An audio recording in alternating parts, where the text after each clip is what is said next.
My name is Joe Foley, and this is Unsolicited Advice. Ancient Philosophy 1. Plato's Republic. This is arguably Plato's most important work, and it's where we get many of his key ideas in their most detailed form. Put simply, it's a dialogue between the character of Socrates and a series of other Athenians about the nature of justice.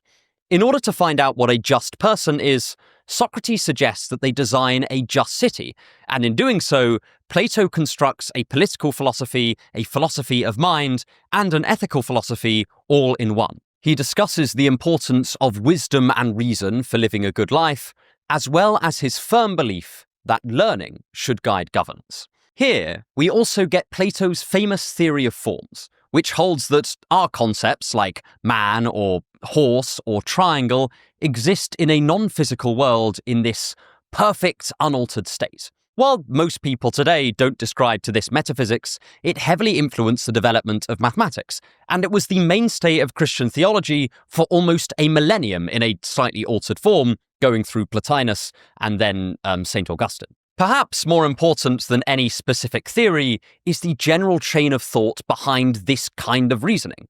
Plato placed reason higher than emotion and had confidence in the world of maths and abstract ideas to make sense of the material plane around us.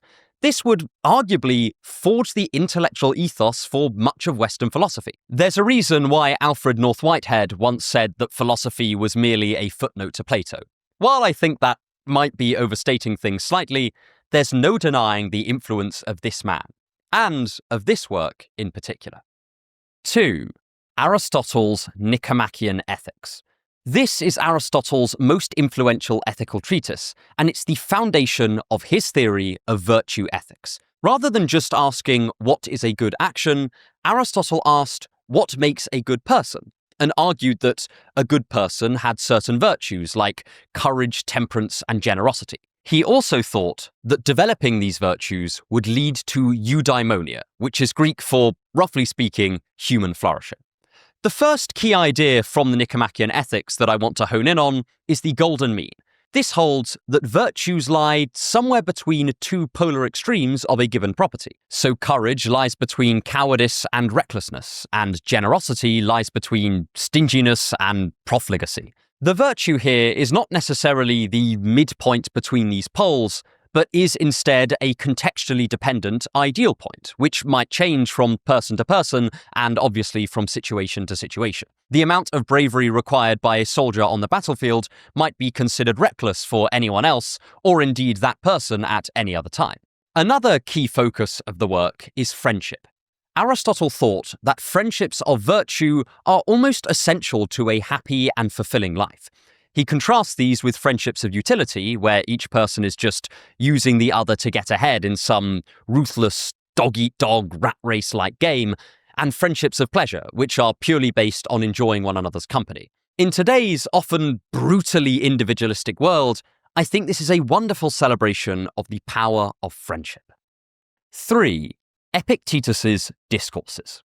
Epictetus is a Stoic philosopher who really walked the walk. He experienced an absolutely horrible existence as a slave in the Roman Empire and even had his leg broken by his sadistic master, at least according to legend.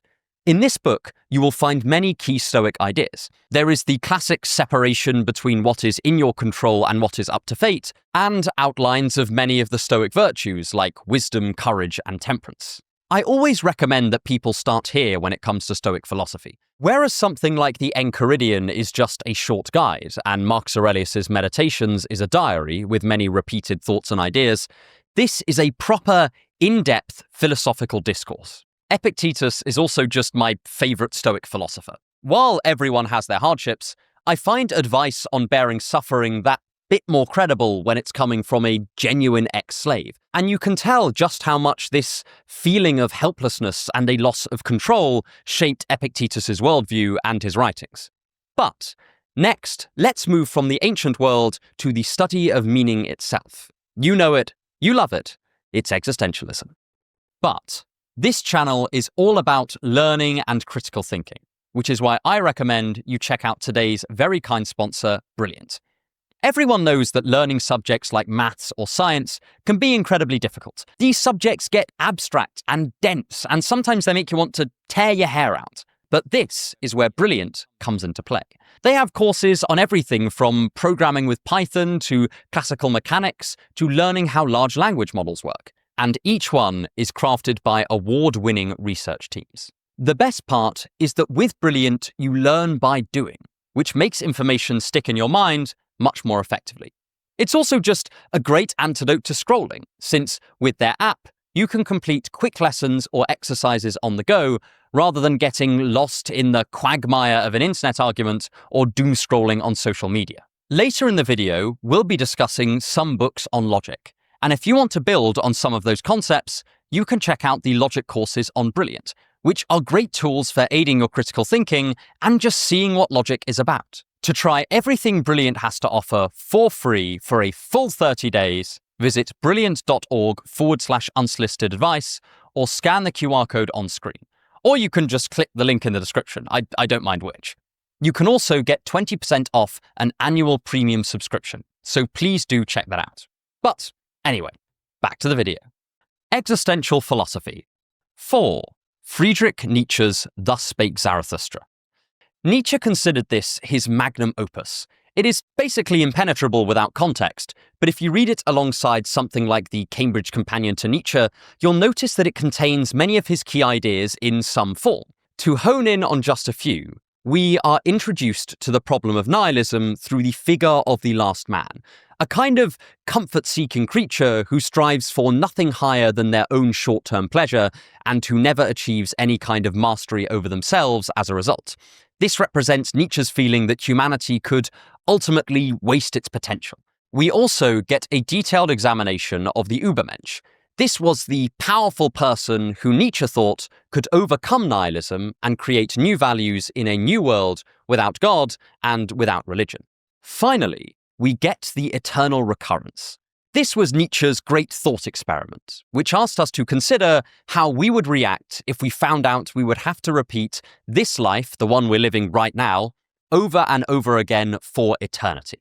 He thought that our philosophies and our worldviews should let us rejoice at this, rather than plunge us into despair. This would later become his criterion for what made a philosophy life-affirming. As I said, this is the most comprehensive of any of Nietzsche's works, but it's also perhaps the least understandable, so do proceed with caution. 5. Soren Kierkegaard's The Sickness Unto Death. This is not Kierkegaard's most well-known work, but it is my personal favourite. Here he gives an emotional, philosophical, and theological analysis of despair. He identifies despair specifically as stemming from a flaw in how we relate to ourselves. He discusses despairs of possibility, where someone either feels trapped in their life with no change or possibility in sight, or is weighed down by all of the potential avenues their life could take, and so remains stagnant, not ultimately committing to any of them. He says that despair can also be brought about by inauthenticity, or an inability to appreciate anything greater than yourself, or just running from the realization that you will die one day. Both here and elsewhere, Kierkegaard concludes that the route out of despair is embracing the Christian God. He thinks it's in our relationship to God, the power that gave us life and sustains us, that we can finally see what we are in full. A blend of the finite and the infinite, of necessity and possibility. For Kierkegaard, it is through this deep connection with the higher power that we can put existential despair to rest once and for all. But whether you personally are religious or not, this book is jam-packed with brilliant philosophical and existential observations, and I promise that you will definitely get a lot from it. 6. Albert Camus' The Myth of Sisyphus. Albert Camus wrote The Myth of Sisyphus to tackle the problem of meaning. He thought most of us cried out for the universe to give some purpose to our lives, but that our cries were in vain. There is no objective meaning in the world. Camus thought this was an undeniable conclusion, and he wanted to know if we could learn to live without meaning altogether, or, as he puts it, without appeal. It's worth noting, The Myth of Sisyphus is not Camus' final answer on the issue. Here he presents a highly individualist picture of absurdism. where a single person learns to break free of social conventions, morality, and a need for meaning in order to become an absurd hero. It's almost Nietzschean in its flavour. Later, Camus would slightly change his tune and instead emphasise resisting the absurdity of life together, finding a broad human solidarity in our shared plight. Nonetheless, this book contains a lot of the positive arguments for absurdism over other existential systems. Camus thinks it is the only honest way of confronting a meaningless universe without resorting to faith or just collapsing into despair. And speaking of despair, 7. Arthur Schopenhauer's On the Sufferings of the World. Schopenhauer was one of the most pessimistic thinkers in history. He was pretty sure that most of the time life was shit. And in this short essay, he gives his specifically psychological arguments for why. He thinks that humans are constantly in a state of desiring, but that when we achieve our desires, we don't just stop and think, well, that's enough now. Our will creates more and more things to want, without an end in sight. But this makes our natural state one of frustration, since our desires will grow and grow until we inevitably just can't fulfill them. Schopenhauer also points out that happiness itself is normally quite hard to notice. It often manifests as just a lack of active discomfort. But this means that when we're happy, this can often pass us by. By contrast, unhappiness is extremely noticeable, and so characterizes many people's lives to a much greater extent. If you want a good introduction to pessimistic philosophy, this is fantastic. And it's only like 15 pages long, so it's a quick read. 8. Fyodor Dostoevsky's Notes from Underground. Speaking of pessimism, this is a phenomenal book, but it's also quite tricky to get through. It's a deeply disturbing monologue and collection of stories written from the perspective of the underground man, a spiteful and resentful figure who is tormented by his own hyperconsciousness. He tortures himself with his self-destructive worldview until there is nothing left. Dostoevsky here paints a sympathetic but extremely chilling picture of what a resentful life can do to someone, or, as he might put it, a life without love. And he implicitly expresses his own view that a materialistic philosophy will inevitably lead to both misery and despair, and so we must in some way seek something higher. We see in The Underground Man the kind of problems Dostoevsky was highly interested in solving all through his later works. We are introduced to one of his key questions. Can we live in a world without God? And we get a taste of what his eventual answer will be, which is sort of no, but it's complicated, and many conceptions of God might not even help that much. To simplify things massively, Dostoevsky's conception of God and theology is heavily intertwined with his conception of love, and that makes it sort of difficult to give a one-sentence summary of what he's going on about. He doesn't just posit religious faith itself as the solution to existential despair. It's also tied up with this broader idea of active love, and I'm going off on a tangent. Let's get back to the video. There really is no quicker way to get excited about existential philosophy than to read this book. And as a bonus, you'll probably learn some quite unsettling things about the darker aspects of yourself in the process. Ethical Philosophy. John Stuart Mill's Utilitarianism. J.S. Mill absolutely dominated British philosophy in his lifetime. He wrote some of the most influential works on politics, logic, and ethics of the 19th century. And Utilitarianism is just one of his most famous books. Here, he expands upon a simple idea, that what is morally good is what secures the greatest net happiness. That is, our moral goal as humans is to maximize pleasure and minimize pain. This is how we should decide whether an action is good or whether it's bad. Utilitarianism as a moral theory was first worked out by Jeremy Bentham, but here, Mill both develops and refines it. He outlines how some pleasures might be more valuable than others, setting up a more complex view on the human emotional landscape in connection to utilitarian ethics. He also argues that although the ultimate justification for any course of action is the utilitarian principle, in our everyday lives, we should follow predefined moral rules unless we have an exceptionally good reason not to do so, as he thinks we are generally quite ill-placed to judge when we should break moral norms for the greater good. This then lays the groundwork for human rights to be incorporated into a utilitarian moral philosophy, and so move beyond being nonsense on stilts, as Jeremy Bentham once described them. 10. Immanuel Kant's Groundwork of the Metaphysics of Morals. Or just a summary. This is a difficult book to read. I would even say that you're probably better off reading a summary rather than the work in full if you're not already at least somewhat familiar with Kant's philosophy and his very frustrating writing style.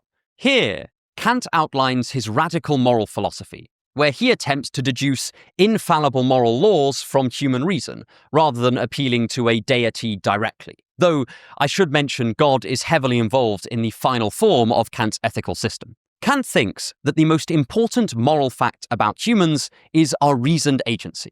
When we act not just as ourselves, but as theoretical moral legislators. That is, when we act, we should act only such that we could will that action to become a universal law. Importantly, Kant's not consulting our personal opinion here. He means could in a logical sense. Can we do it without entailing some kind of contradiction?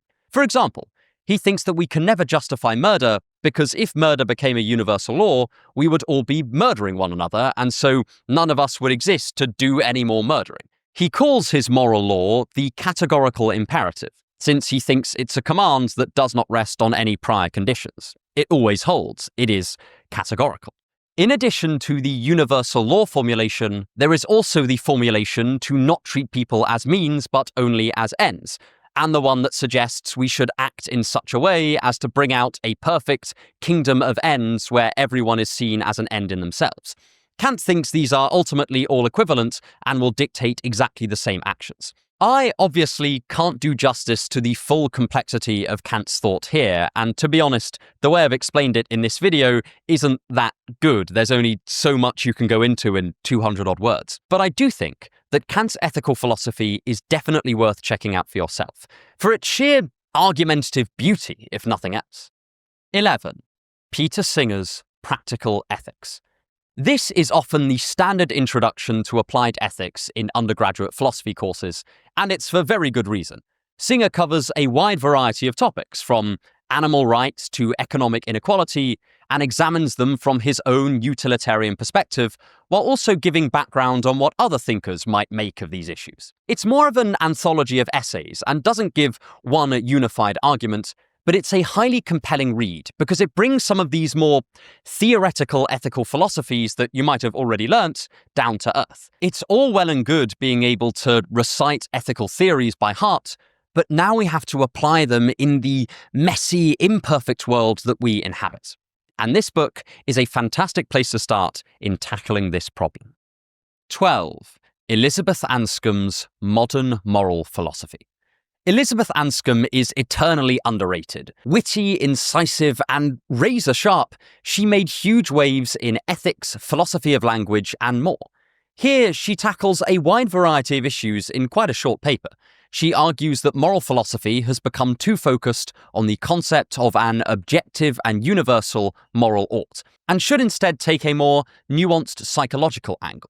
Rather than just concerning itself with laws around action, it should talk about people, attributes, and characteristics as well. Eagle-eyed or eagle-eared viewers will notice that this is quite similar to the Aristotelian project we discussed earlier, and Anscombe's paper actually ushered in a new enthusiasm for the virtue ethics approach in the modern age. She criticizes 20th century utilitarian thought as too narrow, and suggests that we widen our idea of ought to include broader matters of human flourishing. She thinks this has a chance at restoring the motivational character of ethical statements and ethical claims, and just better reflects how many people now conceive of the world as not divinely governed by particular laws. Interestingly, Anscombe herself was Catholic, so she arguably didn't even have this problem, but it's nice that she solved it for the rest of us anyway. If you've ever felt that modern discussions around ethics are a bit too myopic and obsessed with consequences over character or principle, then this paper is for you. 13. J. L. Mackey's Ethics, Inventing Right and Wrong. Okay, I'm cheating a bit here, because technically this book is about meta-ethics. Mackey does not argue for a particular moral theory, but instead talks about the nature of ethical claims themselves. In this book, Mackie challenges a dearly held belief that there is such a thing as right and such a thing as wrong. Mackie is an error theorist about moral statements, which means that he considers any statement of the form X is morally good or X is morally wrong as false. He thinks they are attempting to refer to some objective moral property out in the world, but he also thinks no such property is there. Thus, these statements are false, and he puts forward one of the most controversial theses of all time. He gives various arguments for the position that there are no moral facts. He argues that the lack of convergence among moral opinions suggests that we are not examining a single set of truths that we can all eventually agree upon. He also says that if moral properties do exist, they seem very strange. You can't see them or touch them or perceive them with any of our normal faculties, so they must be accounted for by some other means. Of course, many of you will probably take great issue with these claims and these arguments, and they have been criticized by many other thinkers. But, of course, you'll have to read the whole book to critique it in full. Philosophy of Religion. Ed Feser's Aquinas, A Beginner's Guide. I've gone on record as saying that St. Thomas Aquinas is one of the most misunderstood thinkers in history. He falls at this rather unfortunate intersection between popularity and obscurity. That is, a lot of people know who he is, and a lot of people think that they know what he said, but the man himself is writing in a philosophical context that almost seems alien to us now. So, rather than diving in unprepared, it is incredibly helpful to read an introduction to his work. And my personal favourite is Ed Feser's. It is both highly readable and excellent for dispelling many of the myths surrounding Aquinas. For instance, Aquinas' metaphysics was deeply enmeshed with classical Aristotelian philosophy. So when he uses a term like motion, he does not mean movement in the way that we would use the word today, but instead a potential being actualized. Like how my cup is a potential cup of tea, but I actualize it when I add the tea bag and hot water. Aquinas also draws a crucial distinction between causation per accidens and causation per se. Whereas the former is sequential causation, like dominoes knocking over in a line, the latter is more akin to a ladder holding someone up. If the ladder falls, the person falls as well. It is not only causation, but sustenance too. The best part is, Feser's work is very accessible regardless of how much philosophy or theology you have read before. So it's fantastic for anyone interested in exploring this fascinating field. 15. J. L. Schellenberg's Divine Hiddenness and Human Reason. You may have heard of the problem of evil. This asks why evil exists if there is an all-powerful, all-knowing, and all-loving God. The problem of divine hiddenness is somewhat similar. If God is all-loving, all-powerful, and all-knowing, why does he not make his existence more obvious? And why does he not try to convince non-believers? Schellenberg's argument is incredibly complex, but these are its broad outlines. If God is all-loving, then he must desire some kind of relationship with us. But then, why is it that a significant minority of people do not believe in God? It's possible that some of these people are resistant to a relationship with God, but many will just be lapsed believers, or atheists who desperately want to believe in God, but cannot find the requisite convincing evidence. Schellenberg explores the implications of and potential solutions to this problem, and gives a fantastic philosophical backing to the intuition that quite a lot of people have about God. If God exists, and he wants people to believe in him, he wants a loving relationship with them, why hasn't he made the path to belief quite a lot clearer? And, speaking of the problem of evil, 16. C.S. Lewis's The Problem of Pain. C.S. Lewis is a great starting point for anyone interested in Christianity or the philosophy of religion around Christianity. He is highly accessible and also just rigorous enough that it will whet your appetite for other things. Here, Lewis deals with suffering in the world on a Christian framework. He gives a good overview of the various Christian responses to the problem of evil. He says that God gave us free will, and as a result, we will sometimes do evil things and cause suffering. He also appeals to the book of Genesis, saying that we live in a fallen world because we rejected a perfect one out of mere pride. Additionally, he gives a discussion of hell, which is often left out of debates around evil and suffering, but is pretty important considering it is eternal suffering and not just the temporary suffering here on Earth. Lewis gives an interesting defense of hell, which I won't spoil here, partly because I don't even have the space to, but it is worth looking at for both believers and non-believers. For me, the problem of hell seems endlessly theologically fascinating, and this will definitely get you pumped to tackle it. 17. Lev Shestov's Athens and Jerusalem. This is one of the most unique defenses of God I have ever seen. Rather than give a straightforward reasoned argument for God, Shestov argues that theological belief is inherently unreasonable, and then he defends it anyway. Shestov says there are multiple good motivations we might have for believing in something. We might have evidence for it, but we also might find a belief in it necessary for our survival or our flourishing. He thinks theological beliefs fall into this latter category. Shestov's book argues against what he calls the tyranny of reason, suggesting that we can believe and embrace things on explicitly unreasonable grounds. It sounds kind of mad when you're just giving a potted summary like this, but the book itself is this odd mix of reasoned argument, psychological discussion, and emotional appeal, and it definitely bears checking out. I also like it because defending faith, even if it became unreasonable to believe, is historically a pretty significant theological position. It's arguably one of the many themes in the book of Job. But unfortunately, it just doesn't come up that much in popular debate. And even though most people will probably not find Shestov convincing, they may at the very least find him psychologically and philosophically captivating. Philosophy of Science. 18. K. Brad Ray's Resisting Scientific Realism. What could be more obvious than the statement, science searches for truth? But this book asks, 1, is this true? And 2, does it matter if science is searching for something else? Specifically, it argues that the progress of science is better conceived as doing a wide patchwork of jobs, such as solving practical problems and predicting observations. Ray argues this solves a whole heap of philosophical issues regarding science. For example, one problem for scientific realists is the pessimistic meta-induction. That is, most scientific theories have been false in the past, so why should we believe our current ones are true? Rather than arguing that science is getting closer to the truth, Ray puts forward an anti-realist view of science. He says it is getting better at predicting observations and performing certain tasks we value, rather than relying on a more nebulous idea of absolute truth.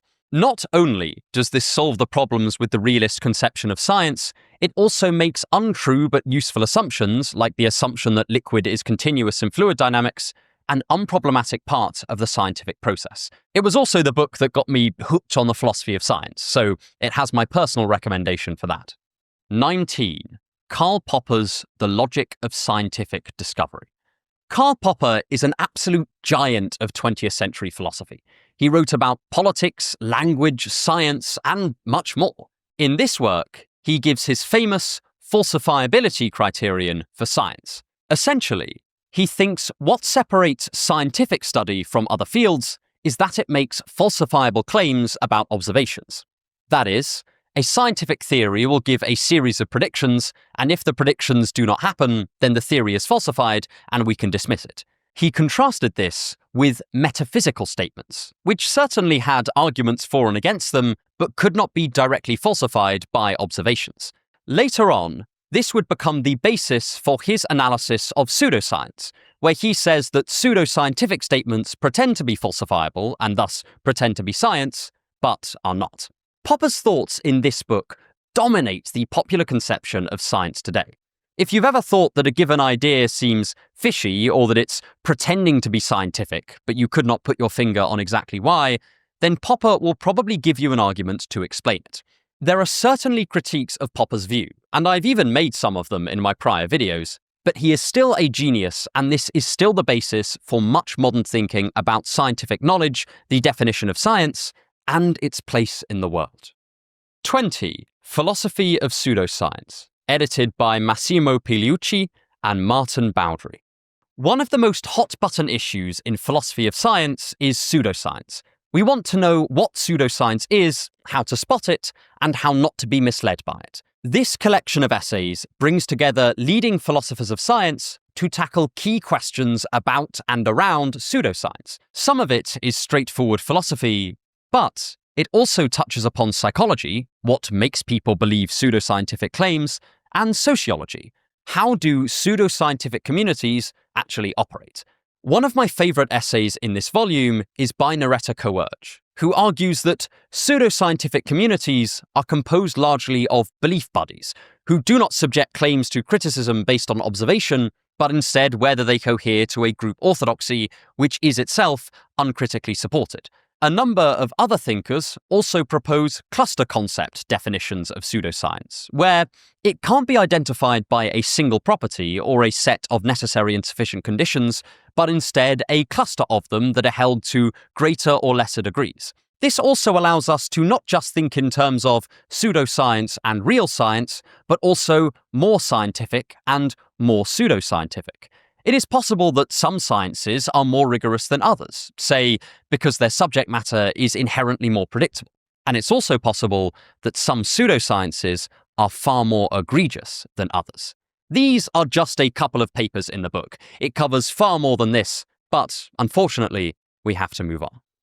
Logic. Gottlob Frege's Begriffsschrift. Frege is one of my absolute favourite philosophers. He represents a precision in thought that is almost unmatched by any other thinker. He is also one of the key founders of mathematical logic, and in his Begriffsschrift, or concept script, he provides the most in-depth treatment of logic of anyone that came before him. Though it doesn't look exactly like modern logic, Frege takes you through the thought processes behind each of his logical symbols. It is such a wonderful blend of philosophy and mathematics. He also uses some logical markers that have since fallen out of fashion, but I would argue are still useful for categorizing and characterizing our everyday thought. For instance, he has an assertion marker to clarify that a statement is being asserted, rather than merely entertained or considered.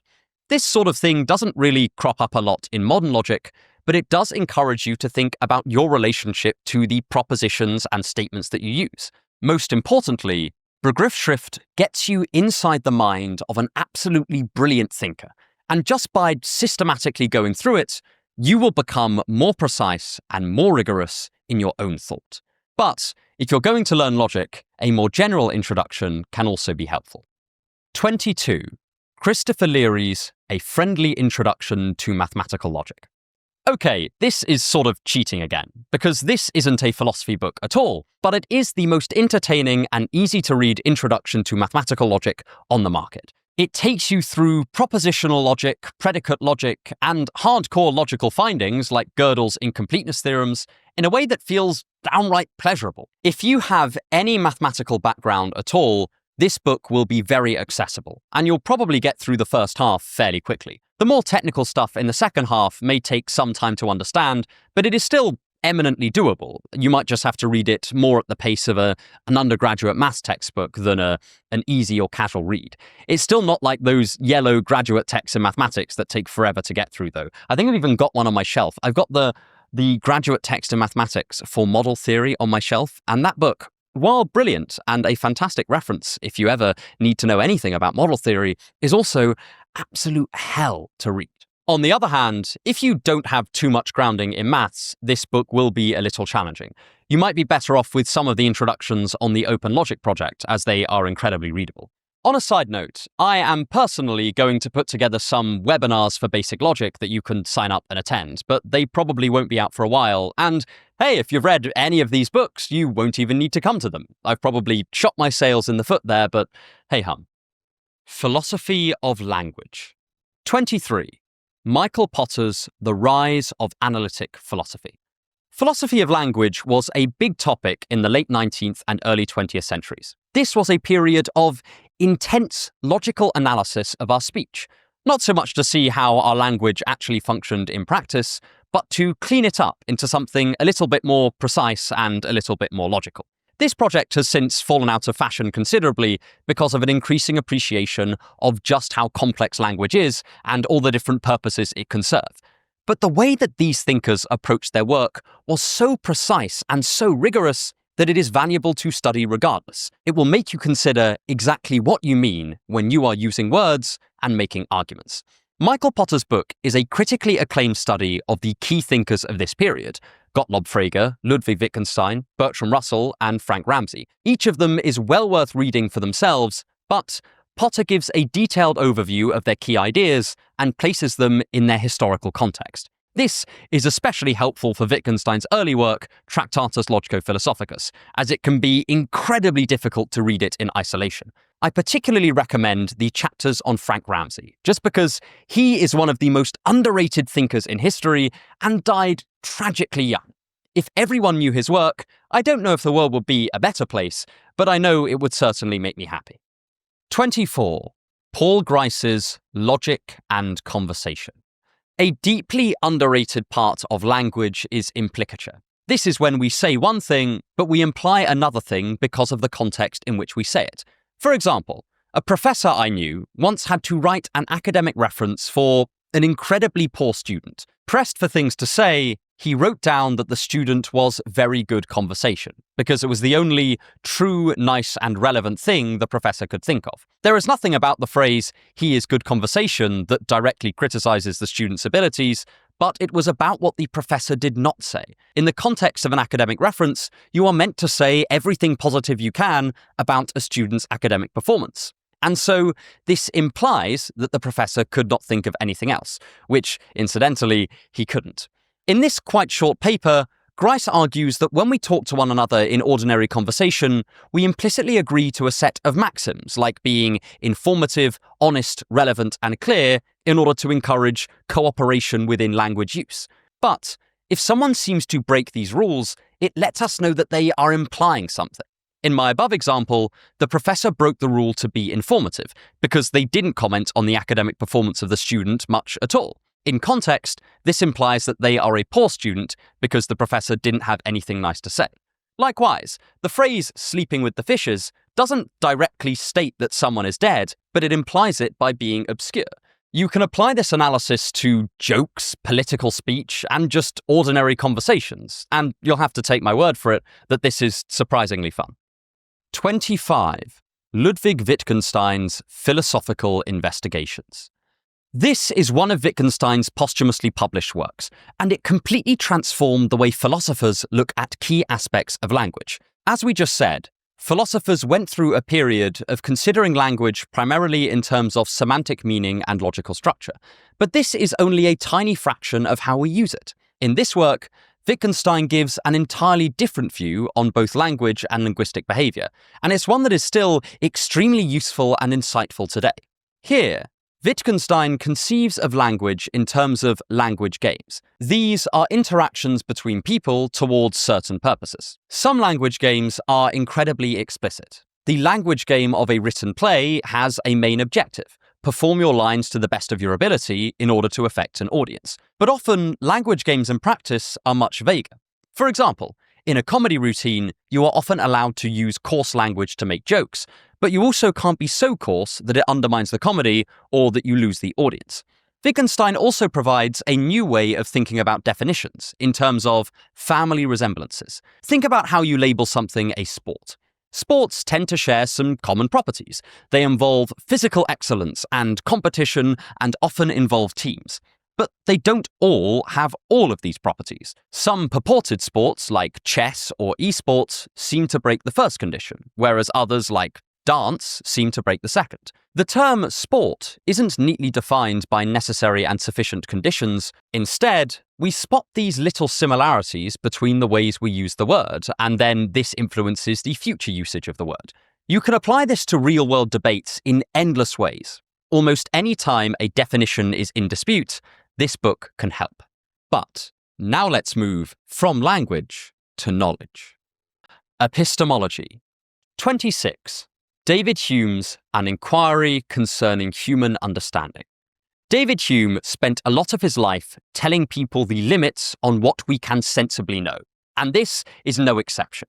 Here, he gives detailed arguments for empiricism, or his belief that, apart from a few ways we can manipulate concepts, we gain all of our ideas from sense impressions. In other words, we learn almost everything from perceiving the world around us and seeing what it is like. This sounds pretty straightforward, but Hume pushes this idea to its absolute limits, arguing that morality and even causation are not in the world, but are merely human interpretations of certain sense impressions. He gives one of the first major accounts of morality as merely reflections of emotional sentiments, rather than indicating some truth about the world.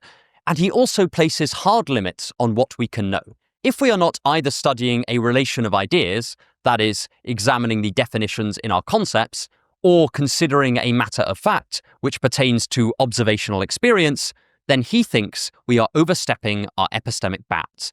He even recommends that any idea not in these two categories should be committed to the flames. 27. W. V. Quine's Two Dogmas of Empiricism. Willard van Orman Quine effectively founded a whole field of philosophy called naturalized epistemology, largely on the back of this paper. Quine held that any belief, even our most deeply held logical beliefs, are subject to revision in light of further evidence. Preempting modern theories of cognitive dissonance, he argued that we should conceive of our beliefs as a kind of web, with some deeply held beliefs near the center and more peripheral ones towards the edges. Among other things, he thought we desired to keep this web internally consistent, and that we do this by adjusting our web of beliefs in accordance with new information. He also thought we wanted to minimize the overall disruption to the web, meaning that more deeply held ideas would be much harder to dislodge than superficial ones. Quine also thinks this means we test our belief structure as a whole rather than individual beliefs in isolation. I love this paper because it questions some of our common sense assumptions about how we form beliefs and acquire knowledge. It also begins to build a bridge between abstract epistemic philosophy and experimental psychology, a bridge that remains alive and well to this day and produces an awful lot of highly interesting research. 28. Ludwig Wittgenstein's On Certainty. This is another extremely controversial text in epistemology. It is compiled from Wittgenstein's notebooks and examines the very foundations of our belief structures. My favorite part of this book is the analysis of hinge propositions.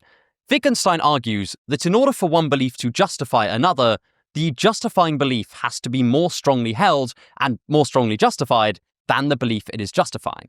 Intuitively, this makes sense. We can justify the existence of an apple with our perceptions, but we cannot say, I must be perceiving an apple because I already know that the apple is there. In order to doubt a belief, the belief that inspires doubt must also be more strongly held than the belief being doubted. I would not doubt the existence of an apple because someone told me that fairies were deceiving my perceptions, since I already believe the former, but I'm very skeptical of the latter.